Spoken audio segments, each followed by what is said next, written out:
How to change default phone app on your Samsung phone with Android 13 One UI 5.0. Let's get started. To get into these settings, you can use the quick panel access and tap right here on the settings icon. Once you're there, you'll use the search bar here and type in the words default apps, okay? Type in default apps, you'll see this suggestion right here.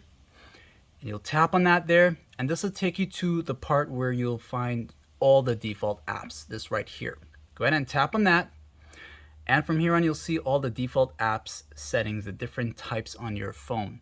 You want to go to phone app, this one here, and if you've installed a new phone app from the Play Store, you'll see them appear here if it's compatible. So if you don't want to use the original default Samsung phone app, you want something different or new, you'll see the ones that you just installed, and you can switch over to any one of them here, and that will become your default phone app. Now there might be some compatibility issues, and I would advise you, if it doesn't work, just switch back to the Samsung one and try another one later. All right, but that's how you do it. Like, sub, and thanks for watching.